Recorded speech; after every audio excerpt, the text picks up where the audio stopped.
오늘 하나님께서 우리에게 주시는 말씀은 이사야 30장 말씀입니다. 이사야 30장 18절에서 26절까지 우리 함께 한 목소리로 봉독하도록 하겠습니다. 이사야 30장 18절에서 26절까지 말씀 우리 함께 봉독하도록 하겠습니다. 이것은 하나님의 말씀입니다. 그러나 여호와께서 기다리시나니 이는 너희에게 은혜를 베풀려 하심이요 일어나시리니 이는 너희를 긍휼히 여기려 하심이라. 대저 여호와는 정의의 하나님이심이라. 그를 기다리는 자마다 복이 있도다. 시온에 거주하며 예루살렘에 거주하는 백성아, 너는 다시 통곡하지 아니할 것이라. 그가 내 부르짖는 소리로 말미암아 내게 은혜를 베푸시되 그가 들으실 때에 내게 응답하시리라. 주께서 너희에게 환난의 떡과 고생의 물을 주시나 내 스승은 다시 숨기지 아니하리시니 내 눈이 내 스승을 볼 것이며 너희가 오른쪽으로 치우치든지 왼쪽으로 치우치든지 내 뒤에서 말소리가 내 귀에 들려 이르기를 이것이 바른 길이니 너희는 이리로 가라 할 것이며 또 너희가 너희 조각한 우상에 입힌 은과 구워 만든 우상에 올린 금을 더럽게 하여 불결한 물건을 던짐같이 던지며 이르기를 나가라 하리라. 내가 땅에 뿌린 종자에 주께서 비를 주사 땅이 먹을 것을 내며 곡식이 풍성하고 기름지게 하실 것이며 그날에 내 가축이 광활한 목장에서 먹을 것이요 밭 가는 소와 어린 나귀도 키와 새스랑으로 까부르고 맛있게 한 먹이를 먹을 것이며 크게 살육하는 날 망대가 무너질 때에 고산마다 줄령마다 그 위에 개울과 시냇물이 흐를 것이며 여호와께서 자기 백성의 상처를 싸매시며 그들의 맞은 자리를 고치시는 날에는 달빛은 햇빛 같겠고 햇빛은 7배가 되어 7날의 빛과 같으리라. 아멘. 2024년 한 해가 절반을 지나가는 주일을 보내고 있습니다. 기다림은 낭만적인가? 라는 제목으로 하나님의 말씀을 전하겠습니다. 기다림 하면 어떤 느낌이 드십니까? 또 기다림 하면 뭐가 가장 먼저 떠오르십니까? 저는 기다림을 생각하다가 이상하게 가장 먼저 택배가 떠올랐습니다. 왜 그런지 모르겠는데 택배가 가장 먼저 떠올랐습니다. 저희 아이들이 가끔 뭘 사달라고 조를 때가 있습니다. 당연히 저에게는 조르지 않습니다. 저에게 졸라봤자 얻어지는 게 없겠다 이렇게 경험적으로 파악했기 때문입니다. 아빠와 지네들이 같은 급이라서 아마 그런 걸 이미 파악한 것 같습니다. 자기들도 엄마에게 졸라야 되지만 아빠도 엄마에게 조르더라 이런 거를 이미 십수년의 경험을 통해서 파악한 것 아닌가 싶습니다. 아이들이 참 재미있는 게 택배를 주문해놓고 1시간 전에 주문한 택배가 언제 오는지를 질문하기 시작합니다. 거의 1시간마다 언제 도착해요? 또 언제 도착해요? 이런 질문들을 하곤 합니다. 요즘은 그 당일 배송이라는 것도 있고 많이 빨라졌지만 그래도 주말이 걸리거나 아니면 제품 준비가 늦어지면 배송이 2, 3일 걸리는 경우들도 있습니다. 언제 배송된다라고 하면 그날은 현관문이 열렸다 닫혔다 계속 반복을 합니다. 혹시 문 앞에 두고 택배 기사님이 알림을 보내지 않았을 수도 있다라는 생각을 아이들이 합니다. 그러고는 그럴 수 있으니 그날 종일 혹시 왔나, 혹시 택배 상자 떨어뜨리는 소리가 들렸는데 내가 못 들은 것 아닌가, 거의 1, 20분마다 한 번씩 문을 열어보는 우리 아이들이었습니다. 아이들의 기다림은 이런 모습입니다. 큰아이는 어릴 적에 내일 소풍을 간다거나 내일 자기가 기다렸던 어떤 일이 있으면 설레어서 잠이 안 와요 이렇게 말하면서 잠들곤 했습니다. 설레어서 잠이 안 와요 하면서 이렇게 잠이 들더라고요. 기다림, 사람들은 대부분 이 기다림을 낭만적이다 그렇게 생각합니다. 약속 시간, 약속 장소에서 연인을 기다리는 기다림, 그 언젠가 우리도 그렇게 기다려 본 적이 있는 것 같습니다. 아련한 기억들 한번 되새겨 보시면 좋을 것 같습니다. 아기를 가진 부모의 기다림, 그 10개월 동안 아기를 기다리며 기다리는 기다림, 또 명절에 흩어졌던 가족들이 고향에 오는 것을 기다리시는 우리 부모님들의 기다림, 우리가 기다림 하면 떠오르는 이미지는 이런 것들입니다. 오늘 본문의 핵심 주제는 바로 이 기다림입니다. 그런데 오늘 본문은 이 기다림을 우리가 생각하는 것처럼 그렇게 생각하지 않습니다. 좀 다른 관점으로 묘사합니다. 결론적으로 오늘 본문에 나타난 기다림은 낭만적이라기보다는 굉장히 처절한 느낌이 드는 그런 기다림입니다. 먼저 18절 말씀 우리 함께 읽어보겠습니다. 18절입니다. 그러나 여호와께서 기다리시나니 이는 너희에게 은혜를 베풀려 하심이요 일어나시리니 이는 너희를 긍휼히 여기려 하심이라. 대저 여호와는 정의 하나님이심이라. 그를 기다리는 자마다 복이 있도다. 아멘. 이 말씀을 얼핏 읽으면 굉장히 희망적이고 또 소망이 가득한 말씀처럼 다가옵니다. 야훼께서 기다리시는데 은혜를 베풀려고 기다리신다고. 이제 야훼께서 일어나시는데 긍휼히 여기시려고 일어나신다고. 기다리시는 사람들마다 복이 있을 거라고. 이 말씀을 읽으면 복 있는 사람은으로 시작하는 시편 1편이 연상되기도 하고요. 또 마음이 가난한 자는 복이 있나니, 우리 예수님께서 그 산 위에 오르셔서 하셨던 그 말씀을 읽는 것 같은 그런 느낌이 전해지기도 합니다. 뭔가 곧 따뜻해질 것 같은 느낌, 그리고 뭔가 평온해질 것 같은 느낌, 혹은 뭔가 우리의 소망이 곧 이루어질 것 같은 느낌. 18절을 읽으면서 우리는 이런 느낌을 받곤 합니다. 그런데 이 본문은 사실 좀 다른 포인트를 갖고 있습니다. 우리말 성경은 18절을 굉장히 시적으로 또 아름답게 그렇게 번역했지만 히브리어 원문을 직역해서 읽어드리면 이렇습니다. PPT를 한번 보여주시면요. 그렇기 때문에 야훼는 너희에게 은혜를 베푸시기를 기다리실 것이다. 그리고 그렇기 때문에 그는 너희에게 자비를 베풀기 위해서 일어나실 것이다. 왜냐하면 야훼는 정의의 하나님이기 때문이다. 그를 기다리는 모든 사람은 복되다. 이렇게 직역해서 읽어보면 우리가 이전에 읽었던 한글 성경을 읽는 것보다는 분위기가 좀 바뀐다는 느낌이 드실 것입니다. 사실 여기에 한마디만 추가하면 더 확실하게 이해되실 것입니다. 그 한마디는 지금은 아니지만입니다. 지금은 아니지만을 넣어서 우리 다시 한번 읽어보겠습니다. 같이 읽겠습니다. 그렇기 때문에 야훼는 너희에게 은혜를 베푸시기를 기다리실 것이다. 지금은 아니지만. 그리고 그렇기 때문에 그는 너희에게 자비를 베풀기 위해서 일어나실 것이다. 지금은 아니지만. 왜냐하면 야훼는 정의의 하나님이기 때문이다. 그를 기다리는 모든 사람은 복되다. 비록 지금은 아니지만 그를 기다려야 한다. 이제 우리가 굉장히 낭만적으로 읽었던, 굉장히 아름답게 읽었던 그 18절의 느낌이 좀 달라진다라는 걸 느끼십니까? 이렇게 핑크빛, 하트 뿅뿅 이런 분위기를 왕창 깨버리고 평화롭게 그려진 수채화에 제가 막 검정색 페인트를 막 칠해버리는, 붓질해버리는 그런 느낌을 받으실 겁니다. 제가 막 칠하고 있는데 이 손을 잡아서 좀 모칠하게 말리고 싶은 그런 마음이 드신 분도 계실 것입니다. 기다림의 실상은 사실 이런 느낌입니다. 이제 이 느낌으로 오늘 본문을 읽어가면 오늘 본문이 좀 전에 우리가 읽었던 것과는 전혀 다른 느낌으로 다가오게 되는 것을 느끼시게 될 겁니다. 우리 19절 말씀 함께 읽어보겠습니다. 19절입니다. 시온에 거주하며 예루살렘에 거주하는 백성아, 너는 다시 통곡하지 아니할 것이라. 그가 내 부르짖는 소리로 말미암아 내게 은혜를 베푸시되 그가 들으실 때에 내가 응답하시리라. 아멘. 지금 예루살렘에 거주하는 백성아, 너는 다시 통곡하지 아니할 것이라 라고 19절 말씀에 기록이 되어 있습니다.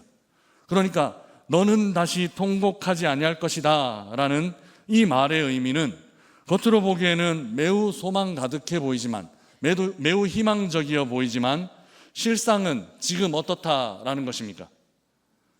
실상은 지금 이사야가 말씀을 전하고 있는 이 백성, 이사야의 말씀을 듣고 있는 이 백성들의 실상은 지금 통곡하고 있다라는 말과 같습니다. 하나님의 백성의 상황은 지금 통곡하고 있는 그런 상황입니다. 그러니까 지금은 통곡하지만 통곡하지 않을 때가 곧 이를 것이다 라는 그런 의미이죠. 20절은 더 명확해집니다. 우리 20절 말씀 같이 읽어보겠습니다. 주께서 너희에게 환난의 떡과 고생의 물을 주시나 내 스승은 다시 숨기지 아니하시리니 내 눈이 내 스승을 볼 것이며. 아멘. 여기에 하나님께서 무엇을 주신다라고 기록되어 있습니까? 환난의 떡과 고생의 물을 주신다, 그렇게 기록되어 있습니다. 지금 유대인들이 뭘 먹고 뭘 마시고 있는가 하면 지금 유대 백성들은 환난의 떡을 먹고 있고 고난의 물을, 고생의 물을 마시고 있는 그런 가운데 있습니다. 하나님께서 은혜 베풀기를 기다리는 동안에 하나님의 백성들은 환난의 떡을 먹고 고생의 물을 마시고 있다라는 그런 의미입니다. 지금 유대 백성들이 처한 상황은 환난과 고생이라는 것입니다. 이제 오늘 본문이 그렇게 낭만적이지만은 않다라는 것을 우리 모두가 느끼게 되었을 것입니다. 그리고 기다림이라는 것이 그렇게 항상 로맨틱하게 다가오지만은 않는다라는 것을 깨닫게 되었을 것입니다. 왜냐하면 기다리는 지금은 어떤 상황인가 하면 기다리는 지금은 고난과 또 어려움의 상황, 고난과 어려움에 처해 있는 상황이 기다리고 있는 지금의 상황이다라는 것을 오늘 본문을 통해서 알 수 있기 때문입니다. 사실 이 말씀을 듣고 있는 유다 백성들의 상황은 우리가 생각하는 것보다 훨씬 더 심각합니다. 우리 25절 말씀 우리 함께 읽어보겠습니다. 25절입니다. 크게 살육하는 날 망대가 무너질 때에 고산마다 줄령마다 그 위에 개울과 시냇물이 흐를 것이며. 아멘. 후반절에 있는 높은 산과 고개마다 개울과 시냇물이 흐르는 일, 이 일은 풍요로움을 상징하는 복된 일입니다. 그러나 25절 안에 있는 25절 안에는 넘치는 풍요로움만을 말하고 있지는 않습니다. 그 풍요로운 일이 언제 일어나는가 하면 크게 살육하는 날, 그리고 망대가 무너질 때 일어난다라고 오늘 본문은 굉장히 상이한 표현을 함께 실어두고 있습니다. 살육하는 날과 망대가 무너질 때 하면 여러분은 무엇이 연상되십니까? 네, 거대한 학살과 성들의 파괴는 다름 아닌 전쟁의 상황입니다. 곧 이들 앞에는 전쟁이 시작될 것입니다. 전쟁도 그저 시시한 그런 전쟁이 아닙니다.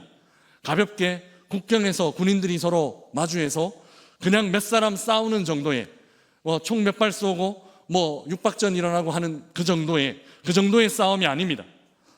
거대한 살육이 일어나는 전쟁이다. 사람이 많이 죽을 것이다. 오늘 본문은 그렇게 참혹한 상황을 말하고 있습니다. 대표적인 살육전쟁이 무엇이었을까 하면 바로 한국전쟁이었습니다. 지난주에 우리는 이를 체험하는 공동식사를 함께 했었습니다. 본사회에서 많이 수고해 주셨는데 이 자리를 빌어서 정말 진심으로 감사의 말씀을 드립니다.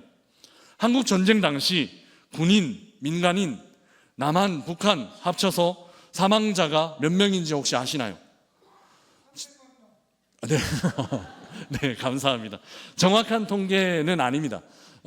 북측에서 추산한 것, 당시 소련이 추산한 것, 또 우리 남한 쪽에서 추산한 것이 좀 다릅니다. 250만 명, 300만 명 정도 된다라고 합니다. 지금 우리나라 인구가 5천만 명 정도 되니까 250만 명, 300만 명 정도 되면 인구 5%가 날아간 겁니다. 인구 5%가 죽은 겁니다. 그러니까 20명 중에 1명이 죽은 겁니다. 지금 인구 절벽으로 인구 300만 이하로 떨어진 광역시가 많이 있습니다. 대구 같은 경우에도 230만, 240만 그 사이 인구를 그렇게 계수합니다. 지금 이 전쟁, 앞으로 일어나는 살육, 이런 일들이 일어날 것이다 라는 예언인 겁니다. 광역시 하나가 날아갔던 한국전쟁처럼 이런 살육과 이런 폐허, 이런 회파되는 일이 일어날 것이다 라는 배경이 오늘 본문의 배경이다 라는 것이죠. 파괴도 그냥 파괴가 아닙니다. 망대가 무너지고 한 도시 전체가 완전히 폐허가 되는 그런 파괴입니다. 예루살렘 성벽은 사라졌습니다. 성전도, 그 솔로몬이 지었던 아름다운 성전도 완전히 회파되었습니다. 성전 안의 기물들은 도둑질 당했습니다. 도시 전체가 문명을 이루었다라고 자부했던 그 도시 전체가 야생으로 돌아가는 것, 그 일을 오늘 산마다 고개마다 물이 흐르는 일로 역설적으로 그렇게 표현하고 있는 것입니다. 거대한 살육과 도시 전체를 파괴하는 일을 오늘 본문은 전제하고 있다는 것입니다. 사랑하는 여러분, 오늘 본문의 기다림은 이런 기다림입니다. 성경이 말하는 기다림은 단순히 시간이 흘러가면 어느 지점에 이르게 되는 그런 것이 아닙니다. 시간을 흘려보내다 보면 좋은 날 오겠지, 좋은 날 있겠지 하는 그런 기다림이 아닙니다. 하나님의 백성들의 기다림은 통곡의 순간을 지나가야만 합니다. 또한 환난의 떡을 먹고 고생의 물을 마시면서 기다려야 하는 기다림이다라고 오늘 본문은 그렇게 설명하고 있습니다. 그리고 전쟁으로 막대한 사륙이 일어나고 도시 전체가 파괴되고 폐허가 되는 시간, 그 시간을 견뎌야 하는 기다림이다라고 우리들에게 도전하고 있다라는 겁니다. 오늘 본문의 기다림은 이렇게 처절한 기다림입니다. 다시 한번 질문을 드려보겠습니다. 기다림이 낭만적입니까? 하나님께서 말씀하시는 기다림이 로맨틱하게 느껴지십니까? 이사야가 말하는 하나님의 백성들의 기다림은 이렇게 처절한 기다림입니다. 눈물 젖은 빵을 먹으며 큰 파괴와 사륙을 견뎌내야만 하는 그런 기다림이 바로 오늘 본문 안에 나타난 기다림인 겁니다. 사랑하는 여러분, 그럼에도 저는 이렇게 말씀드리려고 합니다. 그럼에도 기다림은 낭만적입니다. 절대로 의심하지 마십시오. 하나님의 백성의 기다림은 낭만적입니다. 왜 하나님의 백성들의 기다림이 낭만적인가 하면 우리가 기다리는 것이 무엇인지를 바로 알게 되면 우리의 기다림은 우리가 생각했던 것보다 훨씬 더 낭만적이고 우리가 생각했던 것보다 훨씬 더 로맨틱하다라는 것을 다시 한번 깨닫게 되실 것입니다. 오늘 본문을 잘 읽어보십시오. 그러면 우리가 그동안 잊고 있었던 우리가 기다리는 것들의 실체가 오늘 본문 안에는 나타납니다. 우리가 무엇을 기다려야 하는지가 나타난다라는 말이죠. 사실 우리의 기다림은 상황이나 형편의 변화가 아닙니다. 우리의 기다림의 본질은 그저 우리의 상황이 좋아지고 우리의 형편이 나아지는 것, 그 정도 기다리며 그 정도 소망하며 사는 사람들이 아니라는 것입니다. 좀 더 부드러운 빵 먹는 것, 그러니까 독일 빵 딱딱한 거 말고 프랑스 빵, 그 크로아상 먹는 것, 이 정도 우리가 기다리는 것 아니라는 겁니다.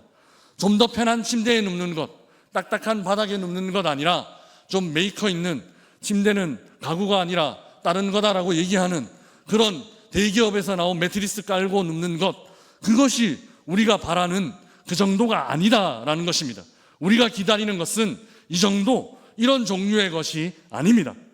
우리가 무엇을 기다리는지 오늘 본문 18절에 잘 기록되어 있습니다. 우리 함께 18절 말씀 다시 한번 읽어보겠습니다. 그러나 여호와께서 기다리시나니 이는 너희에게 은혜를 베풀려 하심이요 일어나시리니 이는 너희를 긍휼히 여기려 하심이라. 대저 여호와는 정의의 하나님이심이라. 그를 기다리는 자는 복이 있도다. 아멘. 18절 마지막 부분에 우리가 진짜 기다려야 하는 것이 기록되어 있습니다. 어떻게 되어 있습니까? 대저 여호와는 정의의 하나님이시라. 그를 기다리는 자마다 복이 있도다 하셨습니다. 믿으십니까? 그를 기다리는 자마다 복이 있다라고 말씀하여 주셨습니다. 우리는 무엇을 기다리는 사람들인가 하면 우리는 하나님을 기다리는 사람들입니다. 우리는 하나님을 기다리고 있습니다. 우리의 기다림의 대상은 바로 하나님입니다. 우리가 기다리는 것은 그저 눈물 없는 상황, 그저 환난과 고생 잠시 피해가는 것, 그저 전쟁이 일어나지 않는 것, 그저 상처 없는 인생, 이런 종류가 아니란 말입니다. 이 정도의 시시한 것 바라고 사는 사람들이 하나님의 백성들 아니란 말을 오늘 본문은 우리에게 전하고 있습니다. 우리가 기다리는 것은 하나님 그분, 하나님입니다. 정의의 하나님 여호와, 바로 그분이 우리가 기다리는 기다림의 대상이라는 것입니다.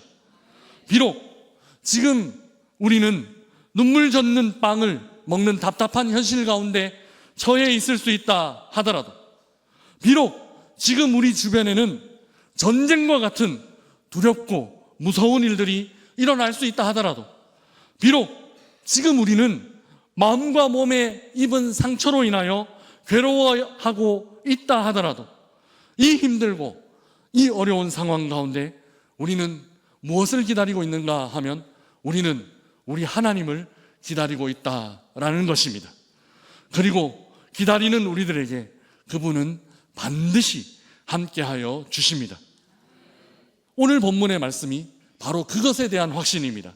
19절, 우리 하나님은 부르짖는 우리에게 은혜를 베푸시고 우리의 부르짖는 소리를 들으시고 반드시 응답하신다라고 약속하고 있습니다.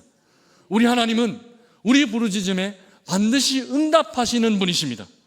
20절, 환난의 떡과 고생의 물을 먹는 우리에게 우리 하나님 여호와는 모습을 감추시지 않으시고 우리가 확실히 볼 수 있도록 자신을 드러내신다라고 말씀하고 계십니다. 우리 하나님은 감추시지 않습니다. 우리 하나님은 하나님의 백성들에게 드러내 보여주시는 분이십니다. 우리 하나님께서 이것 지금 오늘 본문을 통해서 약속해 주시는 것입니다. 21절 말씀 마찬가지입니다. 인생의 길을 가는 우리가 오른쪽이나 왼쪽으로 치우치지 않도록 우리 뒤에서 우리 주님은 스승이 되셔서 바른 길을 가르쳐 주시고 바른 길을 안내해 주신다라는 것입니다.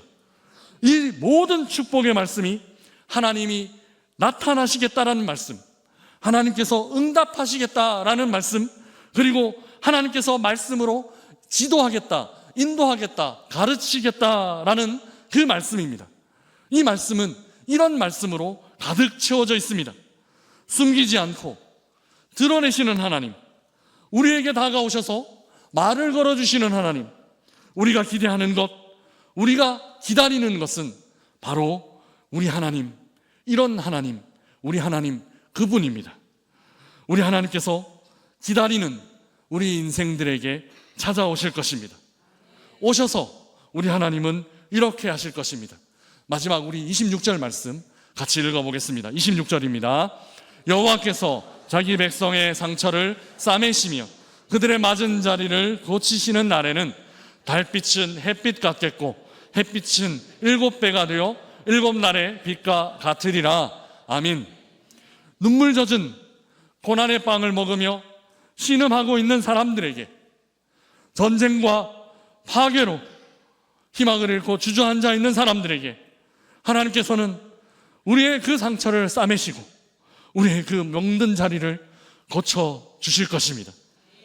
주님이 오셔서 고쳐주시고 싸매주시면 어떤 일이 일어나는가 하면 그저 이전 상태, 상처 났고 회복되어 이전으로 돌아가는 그 상태로 회복되는 것 아닙니다. 그 정도가 아닙니다. 오늘 본문에 달빛은 뭐같이요? 달빛은 햇빛같이 된다라고 말씀하고 계시고, 햇빛은 어떻게 해요? 7날의 빛같이, 7날을 모아놓은 빛같이 7배로 밝게 하실 것이다, 이렇게 약속하고 있습니다.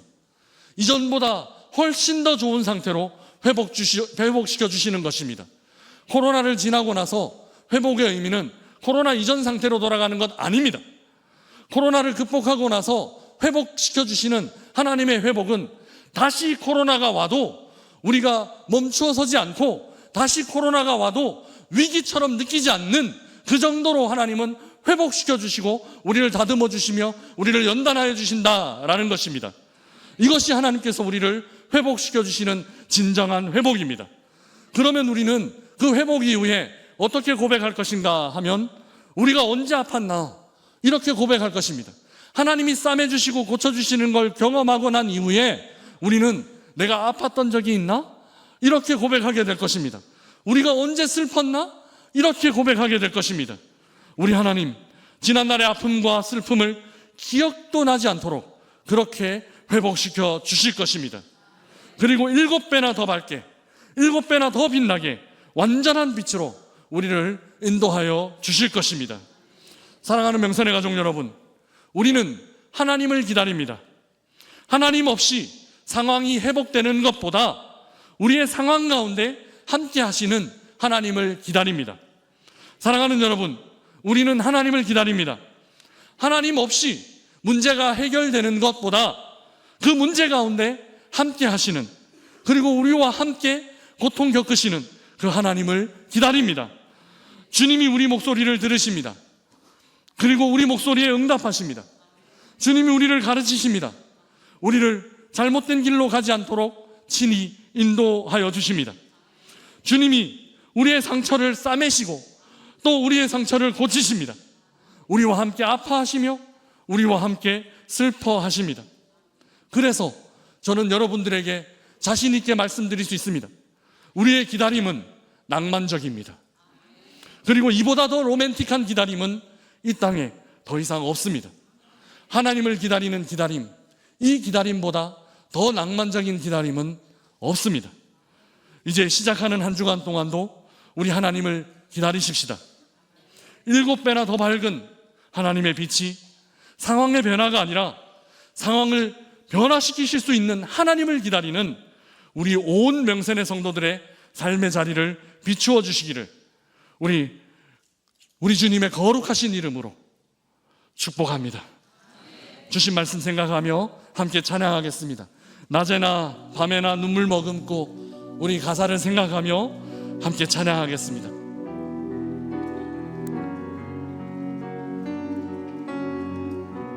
낮에나 밤에나, 낮에나 밤에나 눈물 머금고 내 주님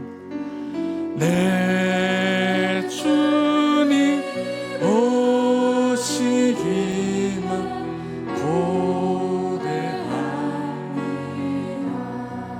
가실 때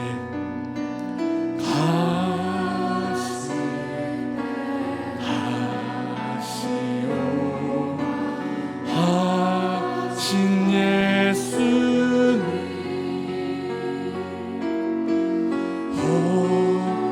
주님 언제나 오시렵니까. 고적하고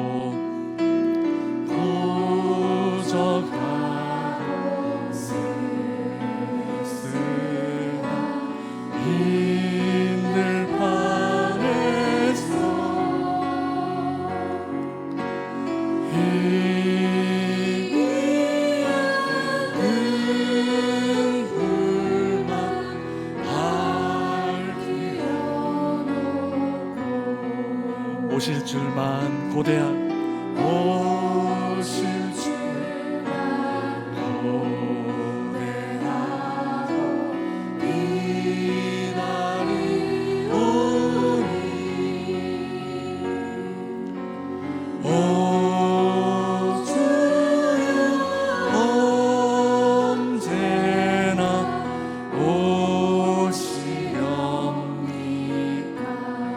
천년을 하루같이